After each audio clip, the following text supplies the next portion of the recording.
How many times do you roast an 18-pound turkey just randomly? Just, a nice summer afternoon, we're gonna go get an 18-pound turkey. Turkey doesn't actually taste that good.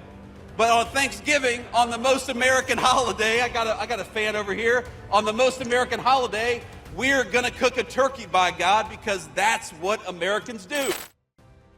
Christmas is a holiday that 1.8 billion Christians celebrate all over the world. Thanksgiving, what we celebrate tomorrow, that is a uniquely American thing. That's why, for example, we have, turkey. Think about turkey.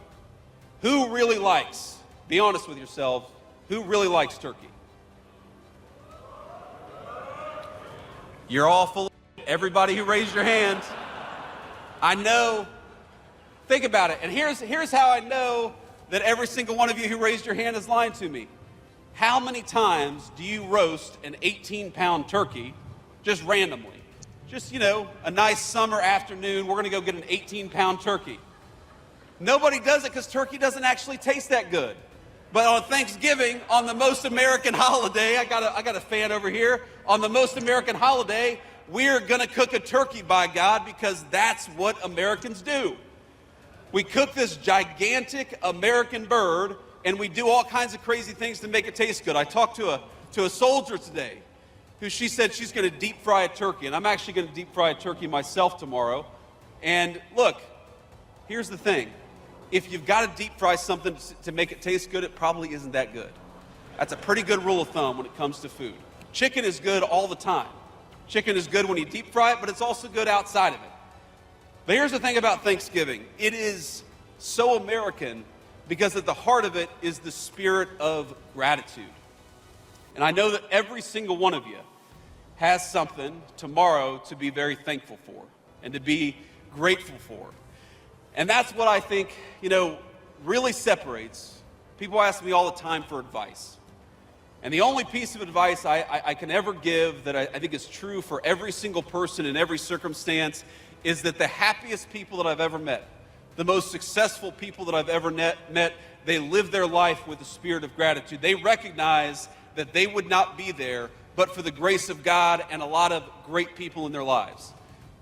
And so if I may, as your vice president, that's the one piece of advice I want to give to you on this day before Thanksgiving is to live your life in the United States Army, to live your life everywhere with a spirit of gratitude, to recognize that you wouldn't be wearing that uniform were it not for somebody in your life who loved you and cared for you, that you wouldn't have this incredible opportunity to serve the United States. And yes, it's tough.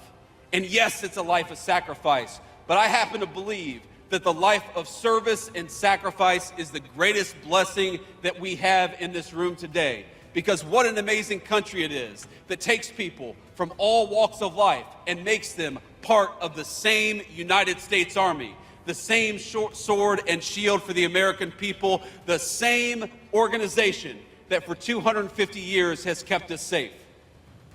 So tomorrow, I'm thankful for a lot. I'm thankful for my beautiful wife and our 3 beautiful kids. I'm thankful to have the opportunity to serve as Vice President of the United States of America. I'm thankful for my family. I'm thankful to Almighty God for the incredible blessings that He's given this country and also He's given to me personally. But one of the things at the very top of the list that I'm thankful for is the United States Army and for the people in this room. Now, I know that a lot of you are going to spend tomorrow with your friends and families, but I also know that a lot of you are not going to have that opportunity. That you've got deployments you've got to prepare for, that you're stuck on this base, you're not able to travel home because you've got to prepare for the mission. And when I think about all the many blessings that are very, very present in my life, there is nothing that compares to being the Vice President of the United States at a time like this.